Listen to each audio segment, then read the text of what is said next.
Hi everyone, happy Saturday. My name is Hena and this is Dipika, and we are really excited to have this talk titled Money is My Feminist Superpower. The format for today will be, we have about 45 minutes or so worth of material to cover. Don't worry, it's fun. And we'll save the last 15 minutes or so for Q&A. If you have questions, please feel free to comment on the live video on this page directly, and we will try our best to get to all questions. Anything else to add, Dipika? I think let's get started. Yeah. We're glad to have this conversation. Thank you for spending your time on a Saturday watching this. Drop your questions on the comments, and if we have the time, we will definitely answer those. Yeah, let's get started with that. Okay, awesome. So before we go into all the exciting stuff we have planned for the next hour, we wanted to kind of tell you what we do for a living right now, right? So Dipika and I both run a young startup called Basis, and our mission and our vision is to have every Indian woman be financially independent. There's a very, very low participation rate of women in the equities markets today in India, and we'll be covering why things like mutual funds, etc., are one of the best ways to grow your money for the long term. And more women need to participate. There are pain points that we will try to address. I know that was one of the questions we got in as well. But we can't stress enough the need to own your money decisions, to understand your investments, to plan for the long term, to grow your money, and literally be able to live the life you want to lead and achieve all your financial goals. You can check us out on our website. We are at getbasis, getbasis.co, to learn more about what we do. And so that's just a quick intro, and let's get started. Yes. Okay. So to set the context, other than us doing this for a living now, we have been a part of Lean in Bangalore Circle for over 4 years now. In fact, Hena founded the circle. I've been around since the beginning. Hence, we thought this is a good opportunity for us to talk to the women in our community about these topics, not just close to our hearts, but which are real problems out there. And just to give you a quick introduction about me, I've spent about 12 years in the space of personal finance, having worked in the space of wealth management and fintech, addressing both men's and women's wealth issues, and really realizing there's a huge gap when it comes to women that we can help fill. And if you want to talk about what you do is... Oh yeah, my background, I've spent the last over 10 years or so in fintech, doing a variety of things, both in the US at Goldman Sachs, in India at EasyTap, and now have embarked on this journey of this mission that we talked about. Great, so I think intros are done. Let's dive in. So we have a couple of our Lean In Bangalore board members right here behind the camera. We want to call them up front and ask them just a few questions, icebreakers to set the tone, etc. So we have Spurti and Surti. Would you mind coming out here, and we can all try to squeeze in. Don't worry. Yeah. So don't worry. Just a few minutes. Do you want to go ahead? Yeah. So what we're going to do is we're just going to ask them about 3 or 4 questions about their financial situations. Nothing personal, we promise. And then we'll dive into our material. So yes, let's go. So surprise question. So do you guys understand the importance of term insurance? Kind of, yes. So if you can elaborate a little. So, it's basically that if something happens to me, it is a sum of money that would go to my family. So you kind of buy it and keep it. I don't know if you have to pay for it again and again, or it's a one-time payment, but I know that when you get term insurance, if God forbid something happens to me, my family has something to fall back on. Okay, great. What about you, Spurti? Yeah, I think you've explained this to me. That's how I know about it. I didn't know about it before that. But yeah, like Spurti said, I think it's more for people who depend on you than actually security for yourself. Okay, great. Do you have term insurance? No. Okay. No. Me neither. So I need to get it. And have you guys started or thought about your tax savings for this financial year? Now that April is Yes. 2 months. We declare in April, so But have you done it? You've declared it, but I've declared it, and yes, You're done with your tax savings for the year. So it depends where you put the money. Like PPF is done, NPS goes every month, so by March it's Nice. done. So yeah, pretty Good and stuff. small things, yeah. Yeah, I'm not as organized. I think also the way I invoice and the way my projects roll as a freelance consultant is slightly different. Yeah. But yeah, I think for me the provident fund that I put money into, it typically goes off in January, so that's kind of taken care of.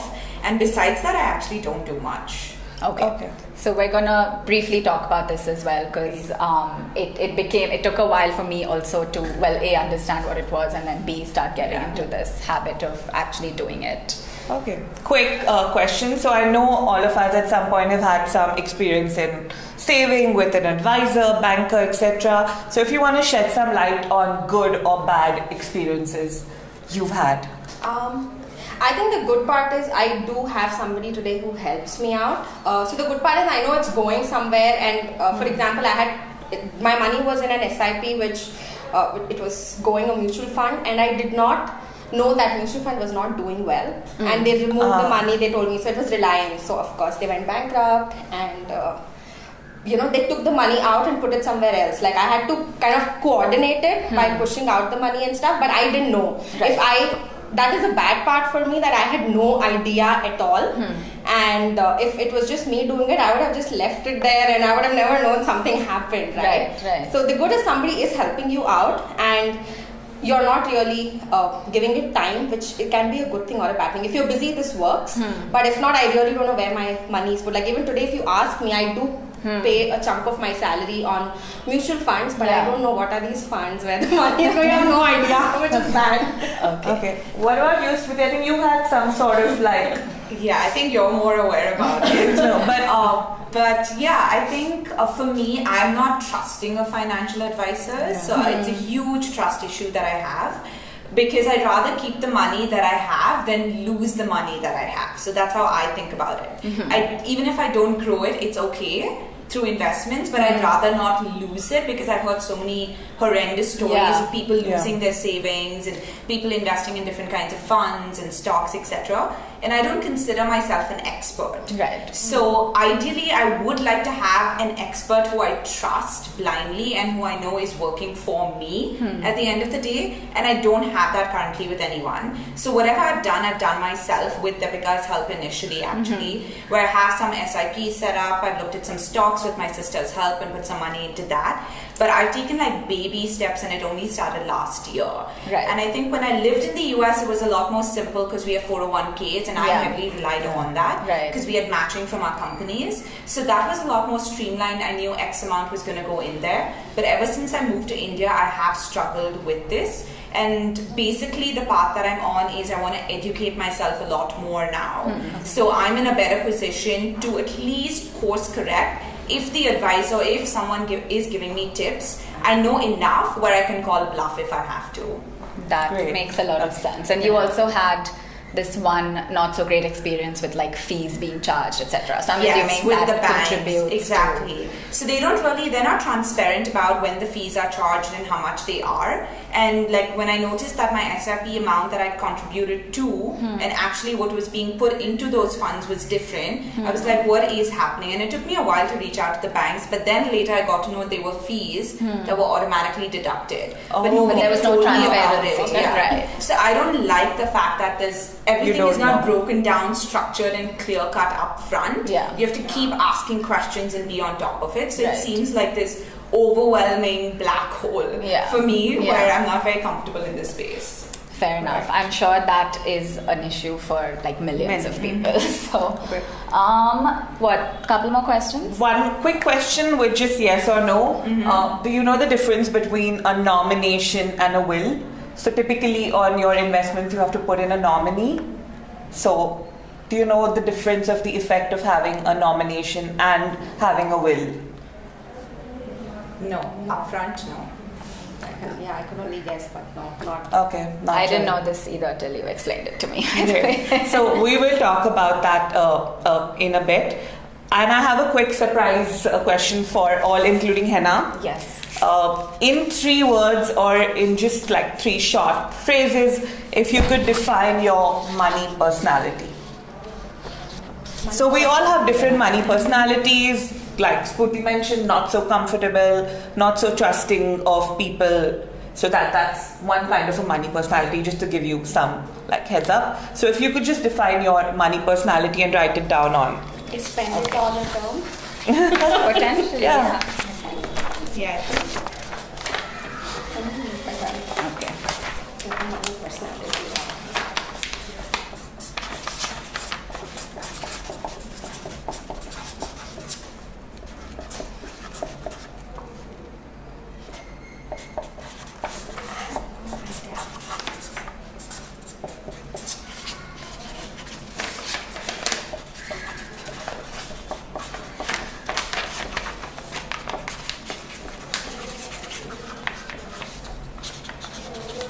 Okay.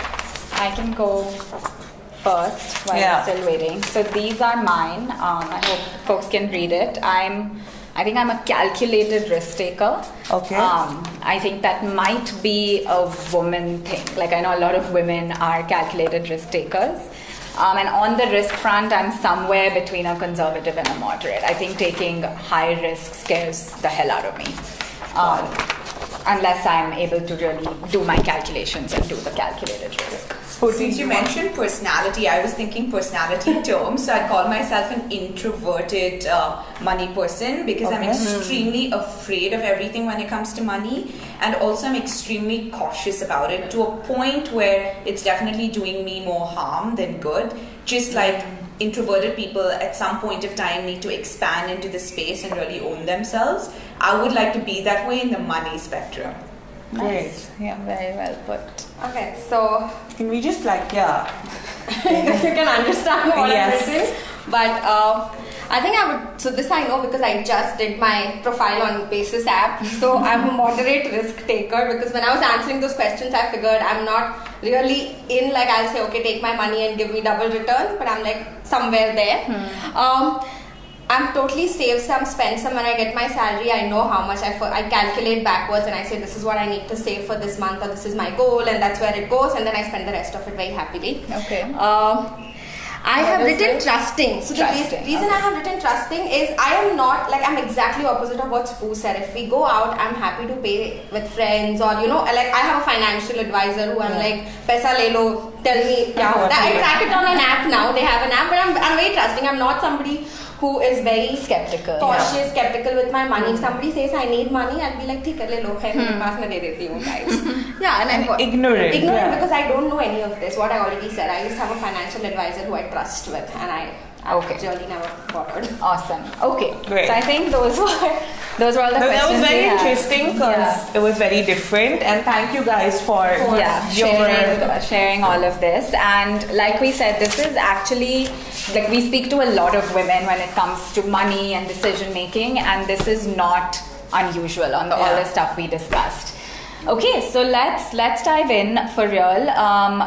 We're going to talk about why the hell we should even own our finances, right? For several of us, this money may be managed by a parent, by a spouse, etc. But why is it so important for us as women, and well, even before women, just as individuals, to sort of understand our money situation, be able to ask the right questions, etc. So, Dipika, you had several thoughts on this. Yes, so I think to start with, managing money in India culturally has been very patriarchal, where it's always been, a father or a brother or some male member in the family probably managing your money. So I lost my father very early in life at the age of 13, so I really didn't have that person to guide you, so as to speak.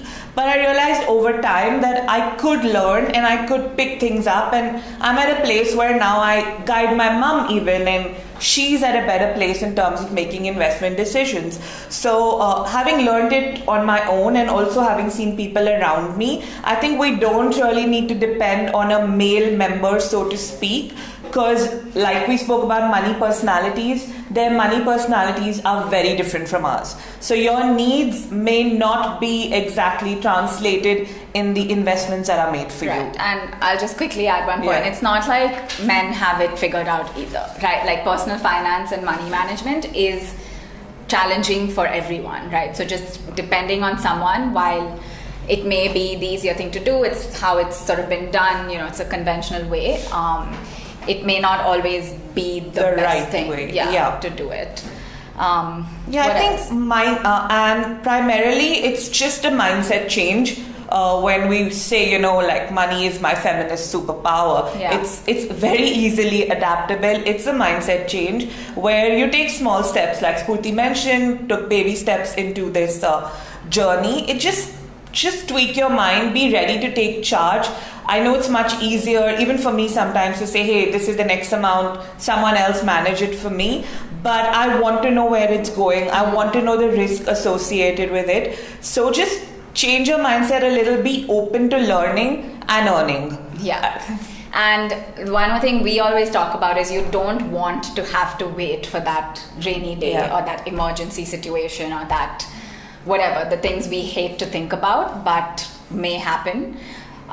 Don't wait until there where, you know, that becomes a trigger into suddenly figuring out, okay, how much money do I have? What should I invest in? Can I buy that car, send my kid to X college, go on that trip I wanted to, etc. So I think all very, very important points. And just on a very, I think, philosophical level, money is freedom in a lot of ways, right? Like money gives us that freedom of choice. It's extremely liberating for those of us who get those paychecks every month.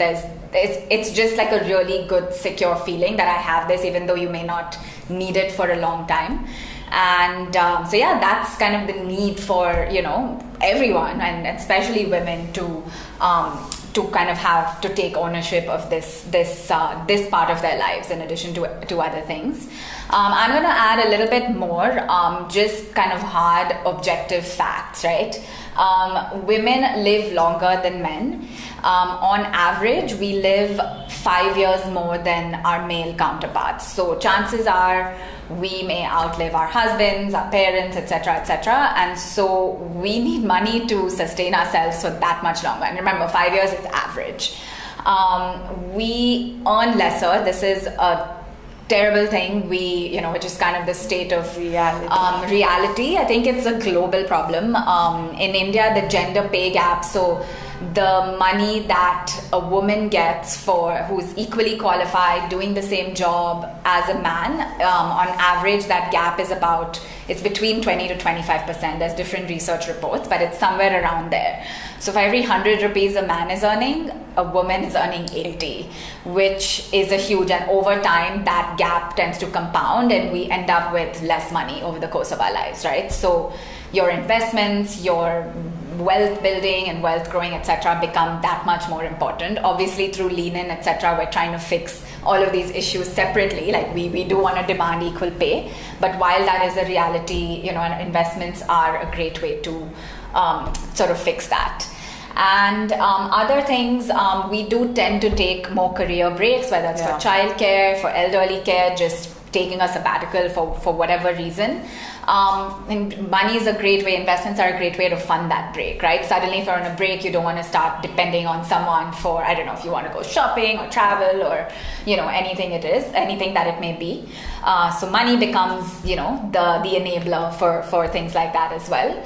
And higher healthcare costs, women do have higher healthcare costs over the course of their lives and generally need more money than kind of our male counterparts. So these are the reasons for why financial independence is key, why money, if not already, should become our feminist superpowers. Yeah, and just to add to that, since Hena spoke about our paychecks matter, so I've heard Priyanka Chopra say this, the number of zeros in my paychecks matter, and they matter to all of us. And just to add on to it, I heard her one time say, as women, I wouldn't want to call us victims, I would want to call us survivors, but we don't want to be survivors throughout. Over time, we want to thrive. And I think we should be thrivers versus survivors. And when Hena spoke about compounding, etc., if we don't make the right money decisions now, at whichever life stage you are, so people sometimes think, hey, I'm already late, now what do I do? It doesn't matter. Make changes now, because if nothing else, you're just compounding your problems if you're not compounding your money. So that's really important. Right. Okay, so now we'll go into, so we have a few things we want to cover based on questions we got, etc. And so what we're going to start, so we're going to talk about fixed deposits. We're going to answer why or why not they may be the right tool for kind of long-term wealth building. We're going to cover some basics of mutual funds. I don't think we have enough time to go into too many details, but enough details to kind of get you started in case you're not already investing in them. We had a few pre-submitted questions as well from our Lean in Bangalore community, so we'll go over that. As we said, think of questions, ask them in the comments, and we will get to them in the next 20 minutes or so. Great. So let's go. Before we go ahead, Hena, I have a quick question for you. I know you invest in FDs. Yeah, I So do. what is the rate of return you're earning on your FD currently? About 7%. So you're earning about 7%. Let's assume you've invested a lakh of rupees in that particular FD earning 7%, and you fall in the tax bracket, which is 30%, which is, for those who don't know, if you earn between 5 to 10 lakhs, you fall in the 20% tax bracket. If you earn more than 10 lakhs, you fall in the 30% tax bracket. And for whatever interest you earn on your fixed deposits, you're liable to pay that tax. So let's assume you fall in the 30% tax bracket. If you can just do the quick calculation of what you actually earn on that 1 lakh FD. Okay, so my interest is 7%, right? So I have 1 lakh, and in a year I'm gonna get my 7%, which is 7,000. Yeah. Correct? Okay. So yeah, that's my interest. And after tax? Right. Okay, so post-tax, I'm only gonna get 70% of that because my 30% gets taxed at my tax bracket, right? So I'm gonna end up getting 4,900. So this is what I've been writing. Okay, so that's a net return of 4.9%. So effectively on a 7% FD, you're earning a 4.9% rate of interest, which in my opinion is probably as good as locking your money in your locker at home, because inflation is at about 6%, and things are only getting more expensive, and I'm talking about average inflation in terms of consumables. If I talk about healthcare, if I talk about children's education, even children's education is at about 12% inflation. So if you're investing in a 7% FD, thinking you're going to help them meet that education goal, which is growing at 12%, not going to happen. You need to revisit your investment decisions, and we're happy to help you objectively put those goals and make those choices. But this is a reality, 4.9% on an FD versus 7% what you actually think it is. Right. But we will add, like FDs, we can keep some amount in FDs, right? But because it is safe and it is guaranteed, like it's risk-free, etc. So that's kind of the benefit, but not everything is what we're saying. Okay. Okay, so yeah, when I had first learned about this, Dipika had made me do this exercise some time ago, and it is eye-opening, right? Because we look at those 6, 7, 7.5% on our FDs, and we're like, great, that's amazing. But that it comes at a cost. So understand what post-tax you really end up getting on those fixed deposit investments that you're making. Okay, mutual funds. So we had actually asked this question to some of our community members who are part of Basis, and literally just asking, do you know what a mutual fund is and how it works? Right, we hear about mutual funds quite a bit. There are campaigns running on TV all the time, including during the World Cup this time. Mutual funds, which is great. I think awareness is the first step. Yeah. But not knowing what it is then even with the awareness, it's kind of pointless, right? So we'll go into in very basic terms what it is, why it's good, and potentially what the cons are too. So with everything, we always ask ourselves pros and cons. It's always good to kind of understand it, from a 360 standpoint. So a mutual fund is, you can think of it, it's nothing but think of it as a basket of stocks and bonds that someone else is managing for you. That someone is called a fund manager. So you hear about, so there are examples of mutual fund houses are an SBI mutual fund, an Aditya Birla, an ICICI Prudential, etc. So these are companies that employ these fund managers who are professional money managers. So they essentially decide what that basket should have, in what proportion, and make those baskets available to investors like us as mutual funds. And there are different types of them. They come with different risk categories. The good things about mutual funds are they do a lot of the work for you in many ways, right? You're not going to have to research the market, understand which companies are doing well, what the potential is, etc., how much of X company you should have in your portfolio versus Y. Someone is doing that professionally for you, is charging you for it, which is totally fine. They are offering you this service. And so a lot of that kind of research, weight gets taken off of you. It does have inbuilt diversification, right? So with money, we all know we need to diversify investments. Don't put all your eggs in one basket. We hear that all the time. That element is taken care of for you as well with the mutual fund. So diversification is inbuilt in that basket. There are other very good advantages as well, such as liquidity, right? A mutual fund, if you need the money that's invested in a mutual fund for any emergency reason, you can take it off as quickly as, in a couple of days or so, the money can be in your bank account.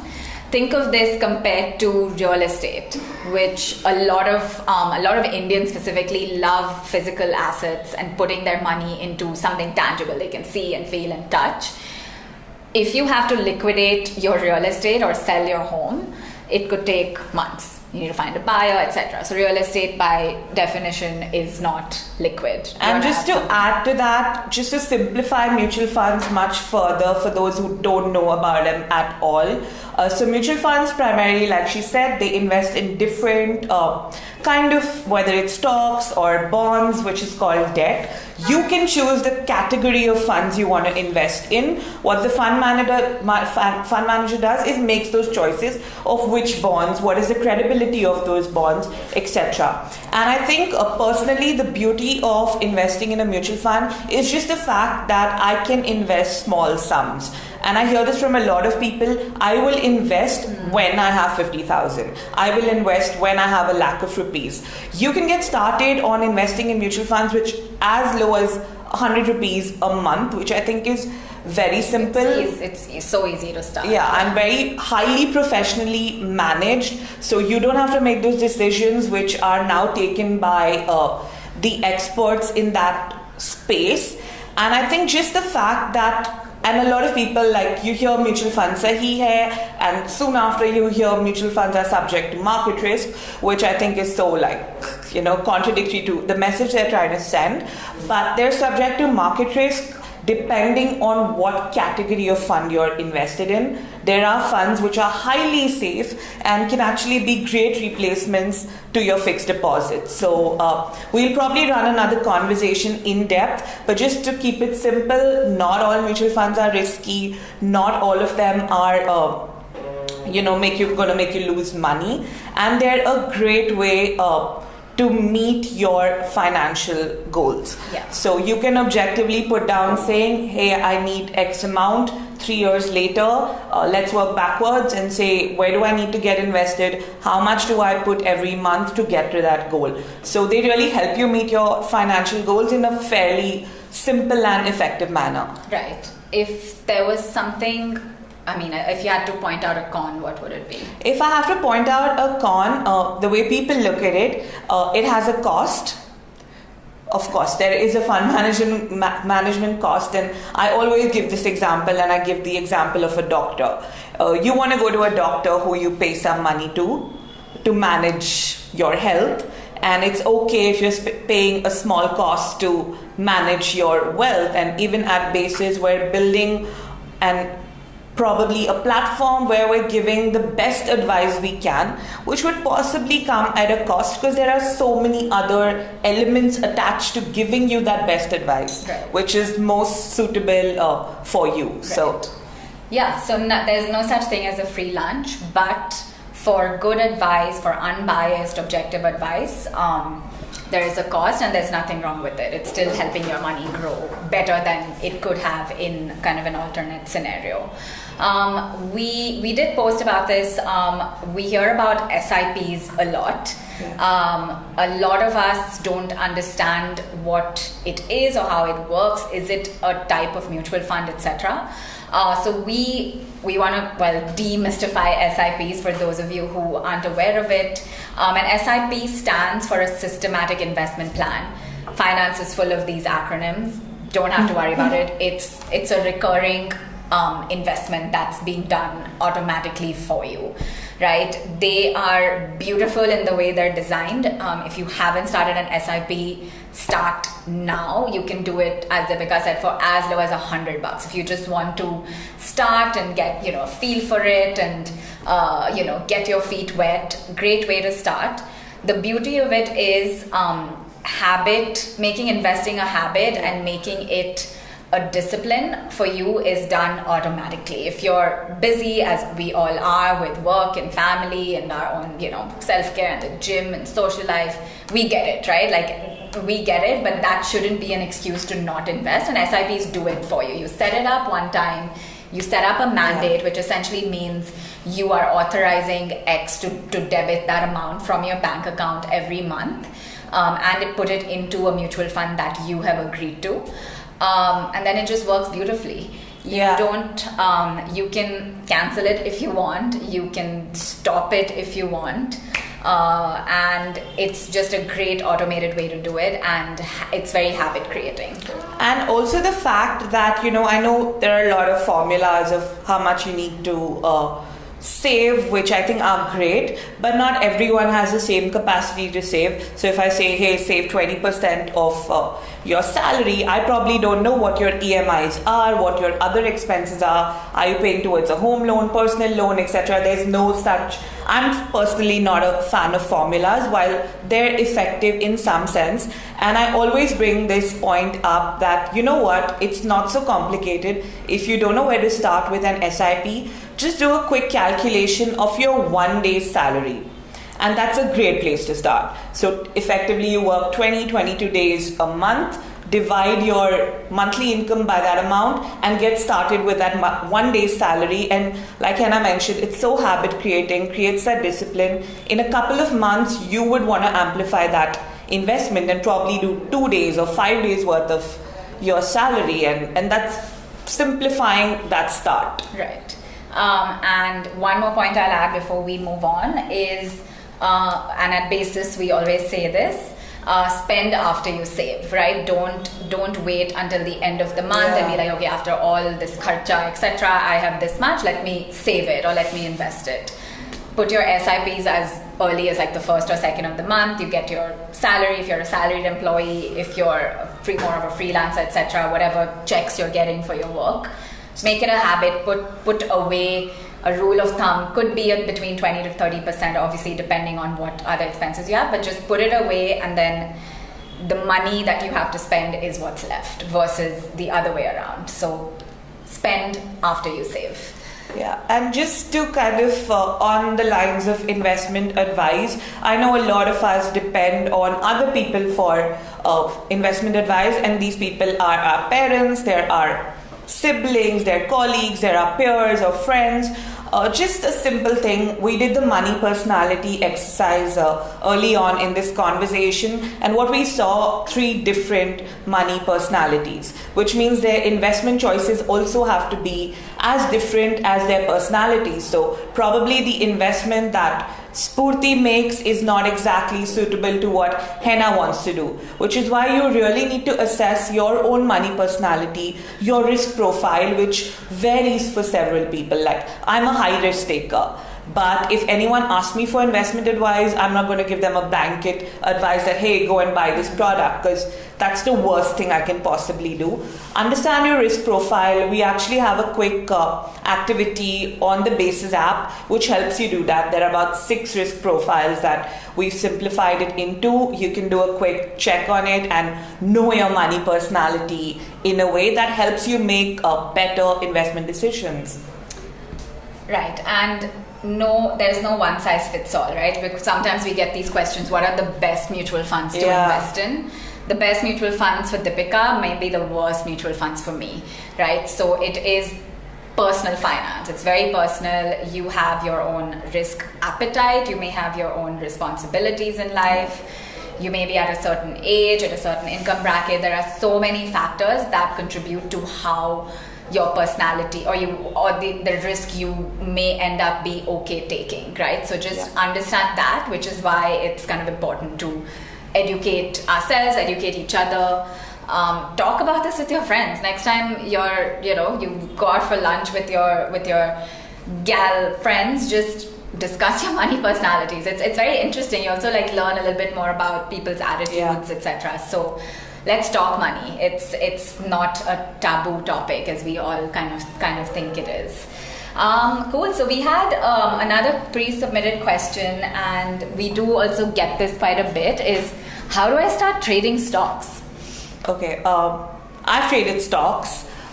Did it fairly early in my career when I just started. Traded or invested? Traded and invested both. Okay. Obviously, I lost some money on the trades. There are some stocks which I have invested in, hope to hold on to for a longer period of time.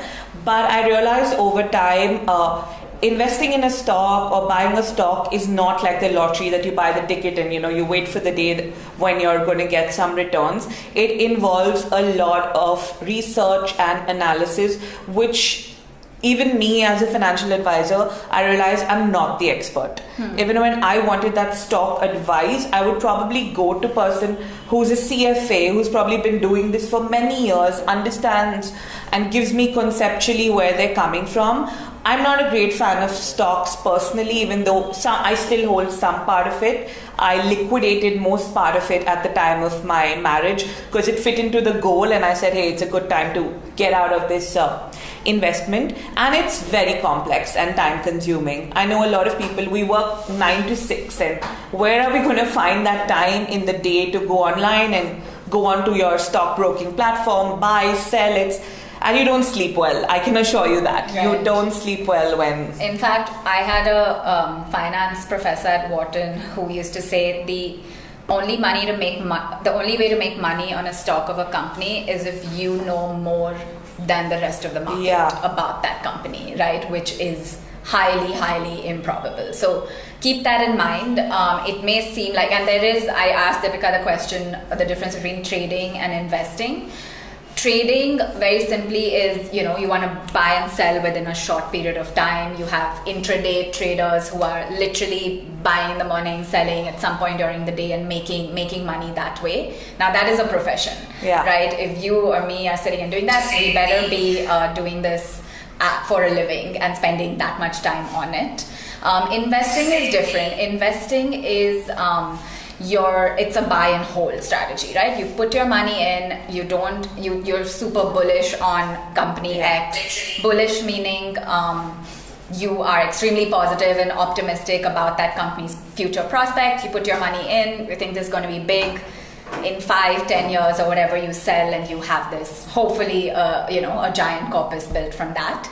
Either way, you still need to know something about these companies whose stocks you're investing in, and for the most part, us common folk don't know that. And so our general advice is stay away from it unless you really know what you're doing. A mutual fund is a nice way to kind of extract all that complexity of crazy research, etc., etc. Someone's doing that for you, putting a bunch of stocks together if it's an equity mutual fund, and you can still participate in the stock market without having to invest directly in stocks. So that would be our 2 cents. Yeah, and just to add to it, because it happened so close to home in India, I can only think of 2 examples, which is Kingfisher Airlines and Satyam Computers. I know there was a time when there was a lot of uncertainty in terms of what's going to be happening with these 2 companies. Their stocks were falling, and a lot of people thought it's a great opportunity to invest and started calling them penny stocks, bought them at 10 rupees and bought a lot of them, obviously invested a couple of lakhs, and return on it was 0. So if you don't understand the business, don't do it. And like she said, it's extremely simplified when you do it through a mutual fund, and there's a lot of investment information that you can access. You can actually get into the details of what stocks they're holding or what bonds they're holding, in what proportion. I don't think it's important to get into that much detail if you have a good financial advisor, but if you're interested, that information is very transparent and available to all. Yeah. But on a more positive note, stocks or equities, as people call them, are known to give you the best long-term returns on your money as an asset class. So again, if you know what you're doing, it could be a viable source for long-term wealth building, but for the most part, they're also high risk, right? So know what you're doing before you start doing it. Quick reminder, if you do have questions, we see a couple coming in, but if you do have questions, please add them onto the comments. I think that was all the main material we wanted to cover. We did get a few questions from our community as pre-submission, so we're going to start going into that, and then we'll kind of conclude and answer some of the questions from our audience that's watching us live. So Dipika, I'll start with asking you this question. We had a question from Lean in Bangalore that asks, is it important to keep a track of expenses between spouses? Like who is spending on what? Okay, when I'm asked this question, I have this quote from Kevin O'Leary. For those who are not familiar, he's on Shark Tank. And it was very interesting when I heard him say, marriage is a financial decision. And it really is. And I wouldn't dilute it to the extent of saying, hey, between the 2 of us, let's track expenses. You're spending 300, I'm spending 200. A very simple way of doing it is there are certain fixed expenses within a couple or with a family that occur every month. You track it for 3 months and those fixed expenses, whether it's 80,000 or whether it's 1 lakh, that exists. You have to plan for it.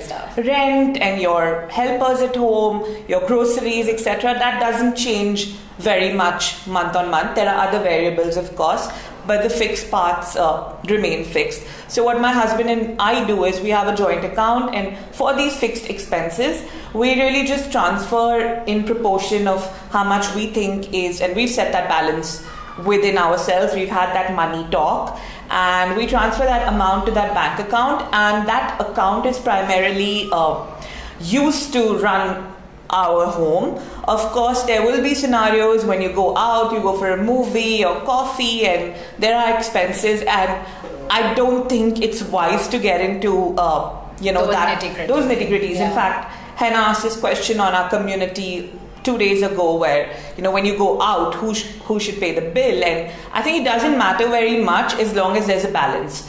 And there's just a fundamental understanding. Yeah. But I would add that, to your point on like marriage being like a financial whatever, right? Like a decision. Yeah. Have the talks about long-term large expenses, right? Like if one of you is going to have to support your parents when they're older, your spouse should know that, right? Because that could come up and it could lead to, it is expensive, healthcare and other things. Have that up front. You may want to have kids, and then do you want to send them abroad, or what kind of colleges, etc., right? Like all those large life expenses will impact both of you. So I think in those scenarios, transparency is key. Having the conversations sooner is better. But again, we're not the marriage experts by any means. This is just our 2 cents and the way I think we try to approach it. But again, everyone's situation is different. In general, transparency, knowing the other person's, money habits, plans for money, and things like that, there's nothing wrong with it. In fact, it can only help. Yeah, in fact, and also the fact that, like she mentioned, have a conversation about the longer term financial goals, because I know situations like my husband and I have very consciously, and we're in line on the thought that we don't want to buy a home in the near term, because from a financial point of view, we've realized it's probably more effective to live in a rental home. And I know couples who, probably the husband wants to invest in a home and the wife is like probably a little more financially prudent in that sense, that, hey, you really don't need to have a home as such. And especially if I talk about Bangalore and where we're going as a city and all the issues, just get into that detailing and conversation so that you're aligned. They can become bigger problems and really escalate. And especially now with more women earning, contributing to the family income, etc., it becomes more important. Yeah. I think there's multiple decision makers.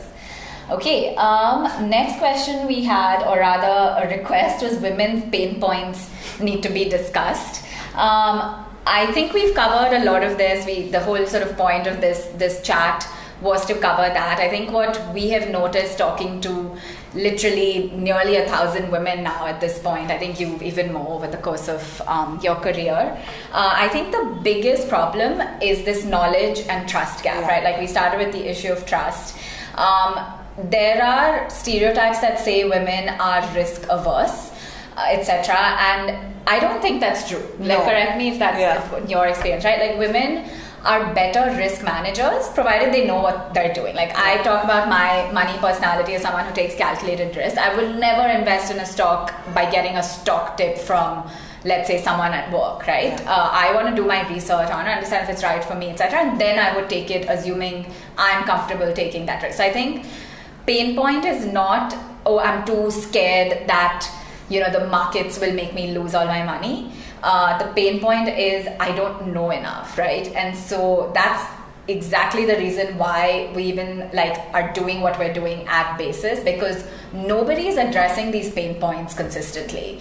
We see around Women's Day that there'll be 1,000 campaigns targeting all of us, and free trades for all women, etc., which is fine. I mean, that's better than nothing.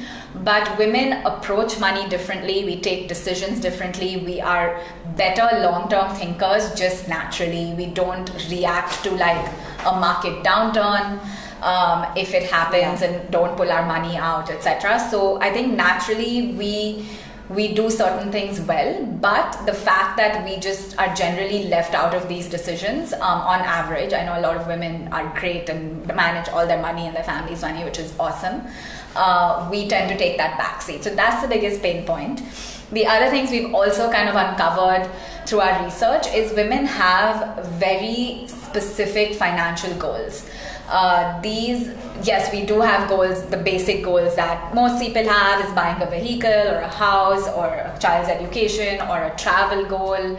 Those are everyone, human beings' goals, financial goals. But we've also seen that women have very specific goals. So one example we briefly talked about was a career break. Now that we hear of more from women than from men, and not from a standpoint where it's from a standpoint actually where it becomes a financial goal. Yes, it's a life goal. I want to take 6 months, 1 year off, either during marriage, childcare, or just I just need a break, right?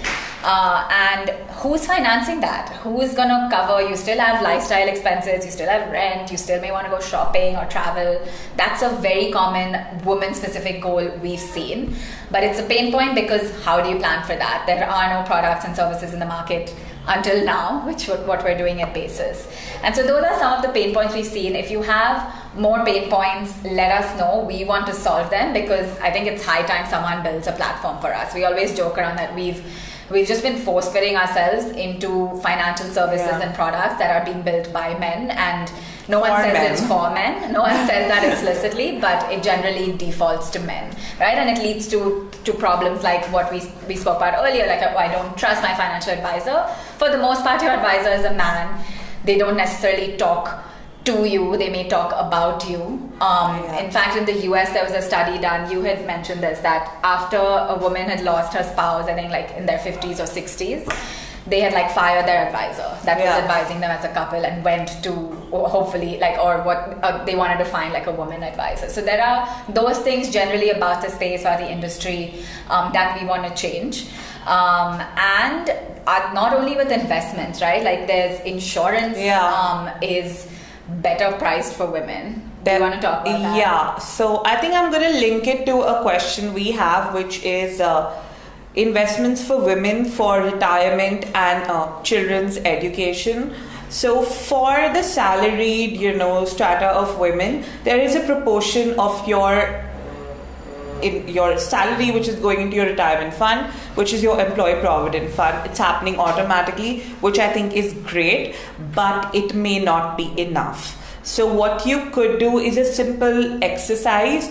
There are calculators available on various places. We're also going to have it on Basis, where you put in an amount that you think you would need at retirement and work backwards to see how much you need to start saving towards it. So for instance, if you need to start saving 40,000 a month towards your retirement and 20,000 is already happening through your PF, okay, I am 20 or 22,000 away from that retirement investment.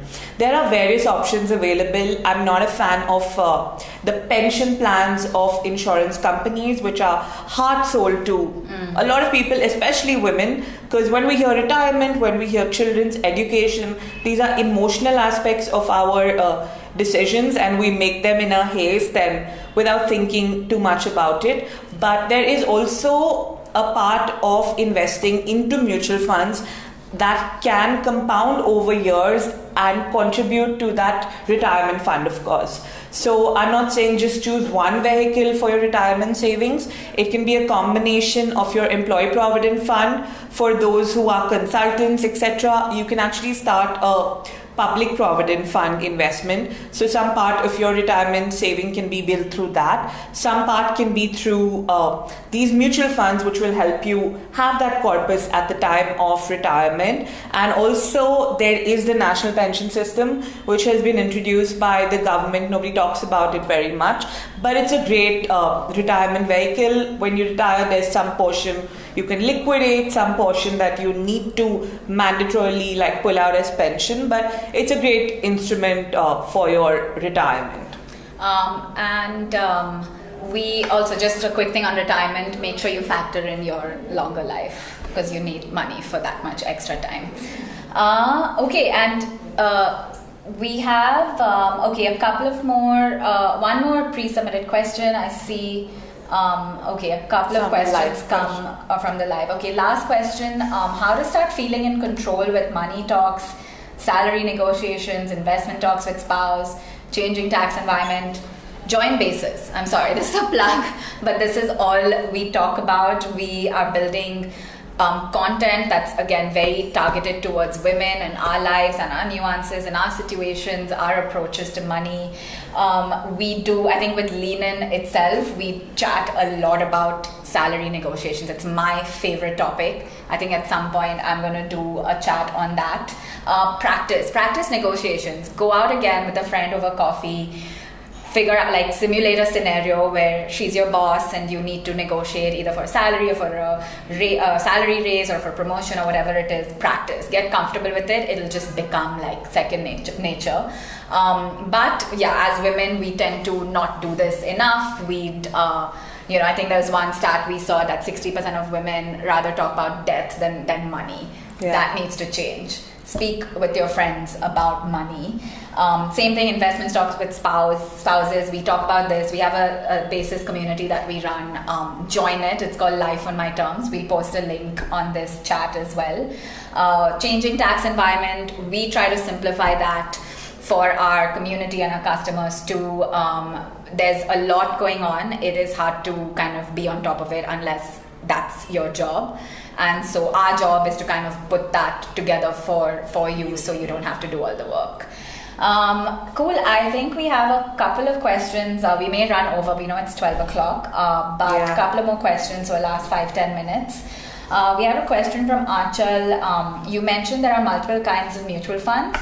Could you mention some with their risk types? Okay, so for instance, and I think this is a great question, there are multiple types of mutual funds based on risk.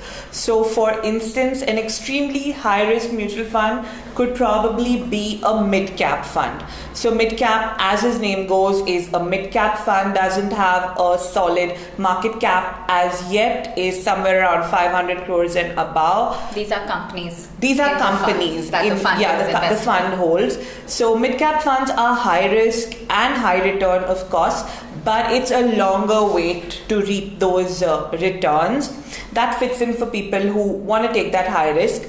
There is probably a lower level of risk still within a growth, linked to a growth kind of an investment, which could possibly be large cap mutual funds. So again, as the name goes, large cap mutual funds invested in the likes of stocks which have been around for several years now, whether it's your Wipros, Infosys, etc., which have probably already had their growth journey, and the returns of those are fairly stable over longer periods of time. If I talk about a moderate risk mutual fund, the category is called balanced funds, where there is about 60 to 65% of your money that's invested into equity stocks, and about 30 to 35% that is invested into debt / safe investments with high credit profiles. And if you talk about low risk, where there are situations where I'm like, hey, I might need my money within 2 months or 3 months or even within the next 9 months. So there are even mutual fund options. There are liquid funds, there are low duration funds, there are arbitrage funds. It's a whole, horizon, and we can chat about that in detail specifically. But this is broadly what it is. The high risk ones are mostly linked to equities, and the lower risk ones are mostly linked to debt, and you make that choice or the combination choice based on your risk profile, your goals, etc. Yeah, and again, I'm sorry for plugging in basis all the time. We actually have understood this pain point, right? Like, how do I know what the best mutual funds are for my needs? We built out like an algo or recommendation engine where we essentially ask you for certain inputs. How much do you want to invest, for what duration, and what would you generally say is your risk appetite / money personality?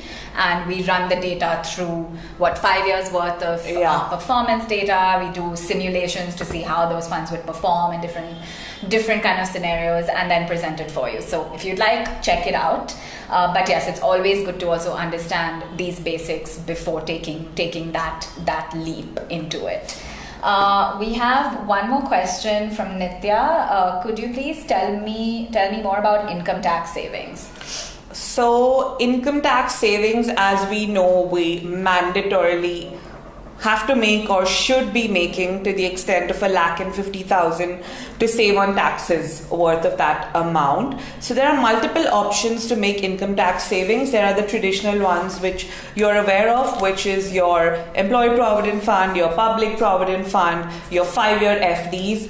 5-year FDs, again, not the best investment, since I spoke about the part where it is taxable. There are your NSE certificates, etc.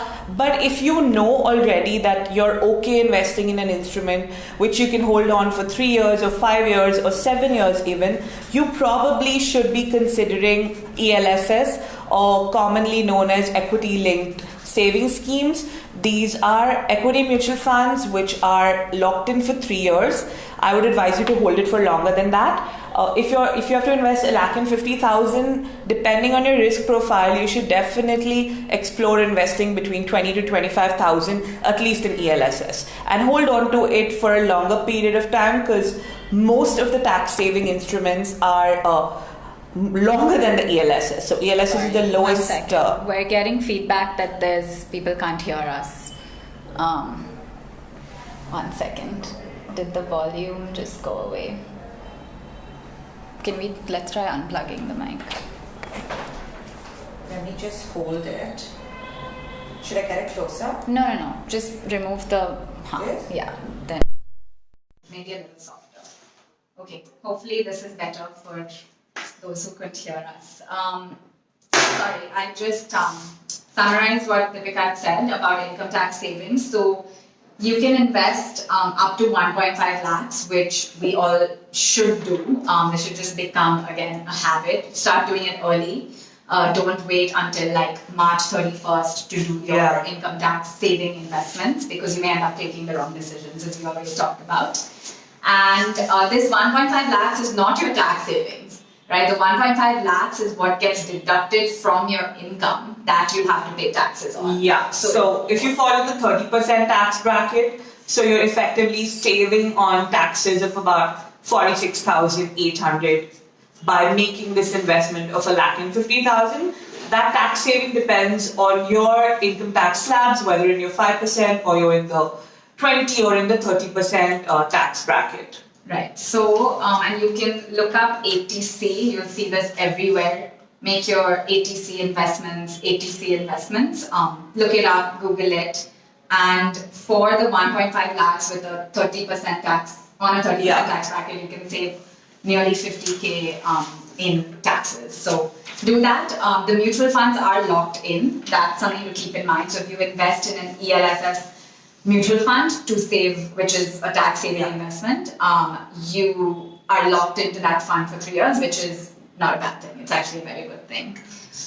We have questions on WhatsApp too, right? Yeah, and I think I want to take this question from Anchal, where do we not have to pay tax on interest on mutual funds like we do on FDs, so that it is a little, I wouldn't say complicated, it has various aspects to it. When you're investing in equity mutual funds, if you hold it for a period of more than 12 months, the tax liability is much lower. So let's assume I invested a lakh of rupees, and at the time that I'm withdrawing my money, it's grown to 2,20,000.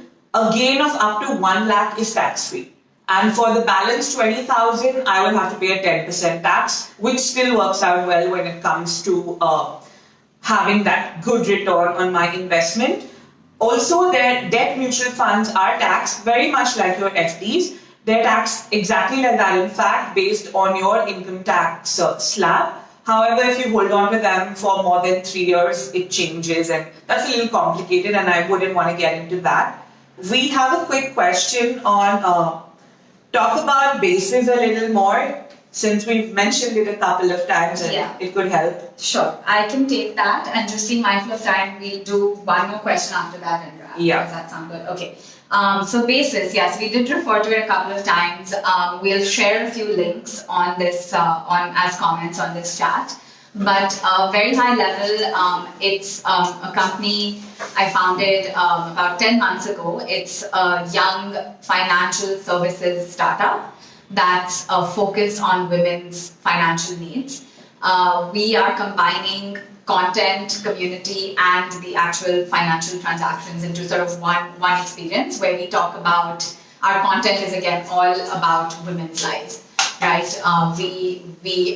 We're trying to get a deeper understanding of women, their money needs, decision making, their approaches to things, the situations we all face, and really try to address that, because it's time. We think it's just time that someone had to do this, and we're tired of just, depending on other people or not. Like we said, our tagline is life on your terms, and we really want every woman in this country to live a life on her terms, and that's really only possible if you have your finances figured out. So check us out. We are at getbasis.co. I'll post the link. We have a ton of content we've launched, which we are really excited about. We have a community that's been running for about 6 weeks now. It's one of our favorite things to do every day. We interact with, I think we're nearly 800 women there. We want to grow it. We want to reach more people.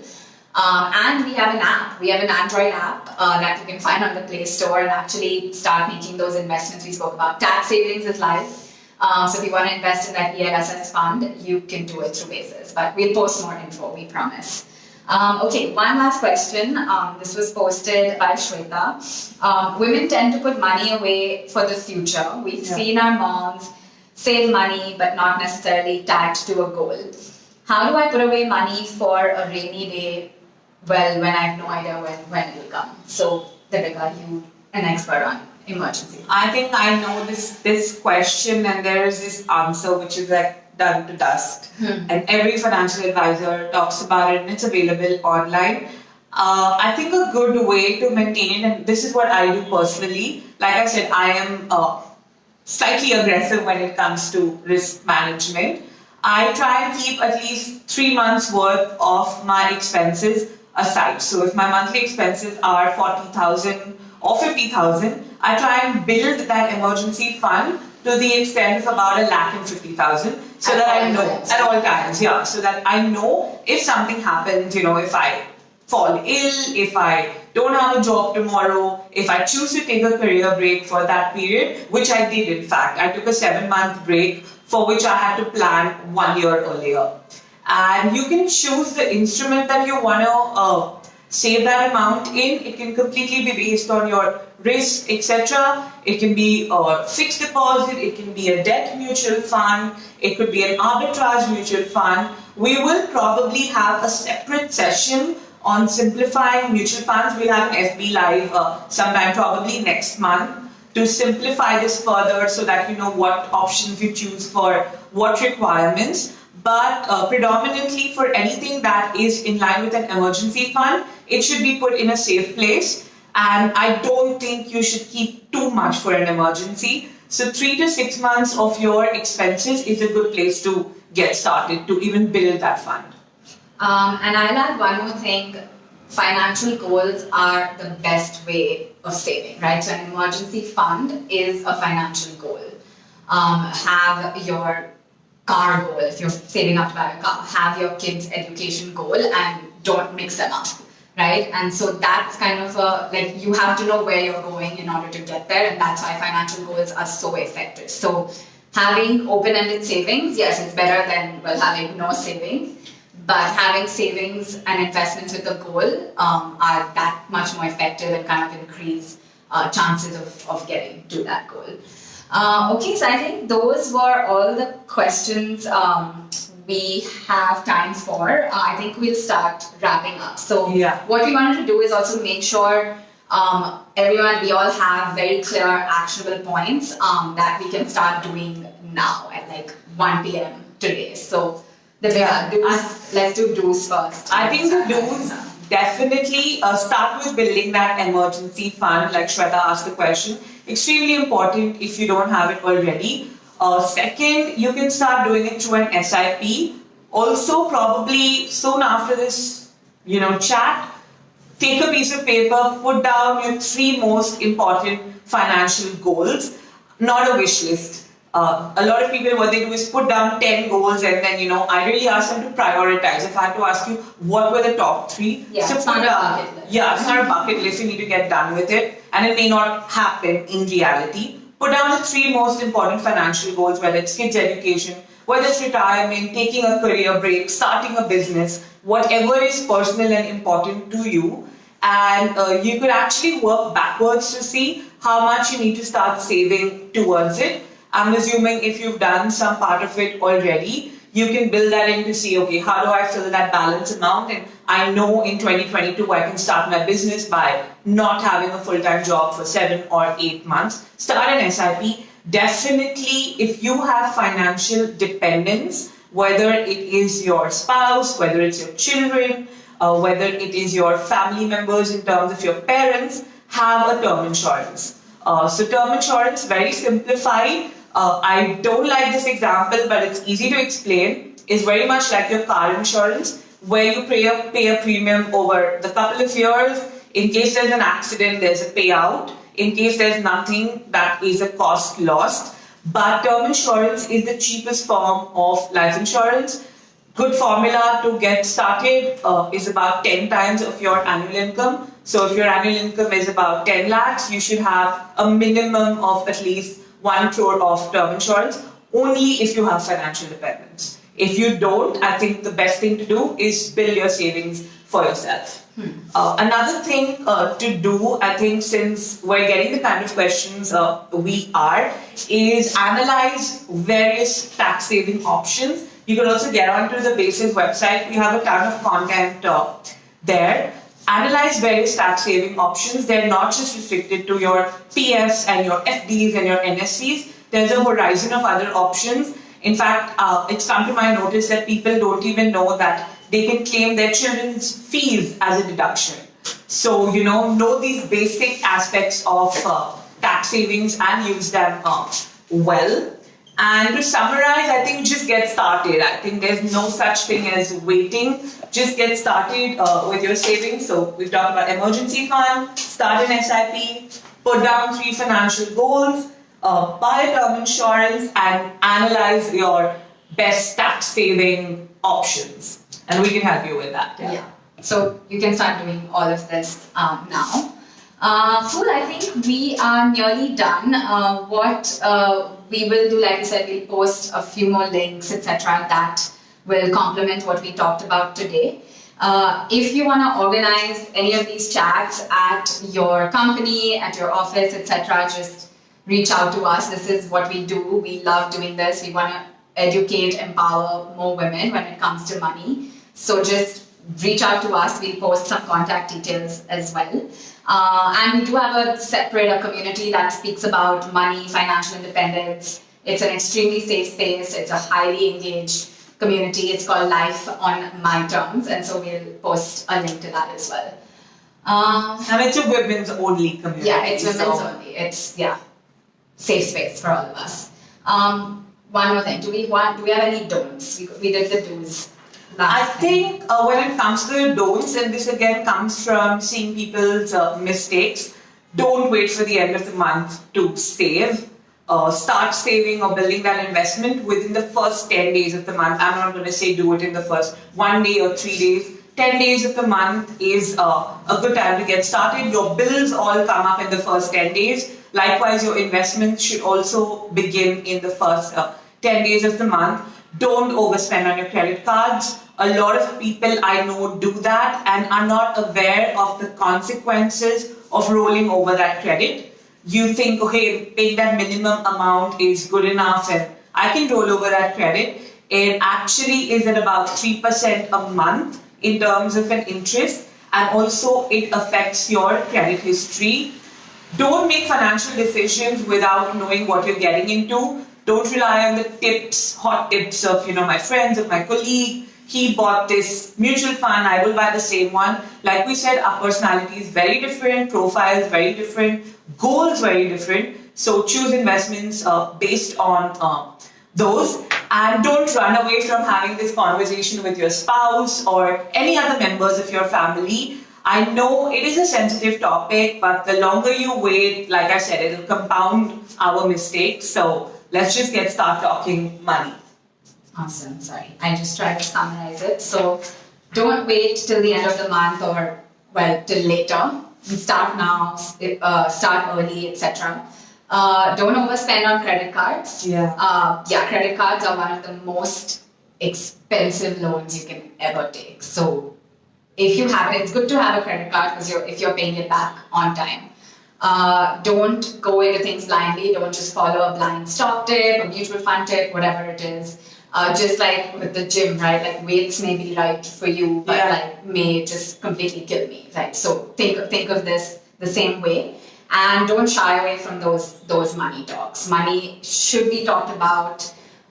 Friends, family, it could lead to all kinds of complicated situations otherwise. So don't do this. Do all the stuff we talked about. Get started, and we'll be happy to answer more questions as well. Awesome. Thank you all for tuning in. This video will continue to be available on the LinkedIn page as well. Have a good Sunday, and we hope you start your investments today. Now. Thank you. All right. Thanks. Bye.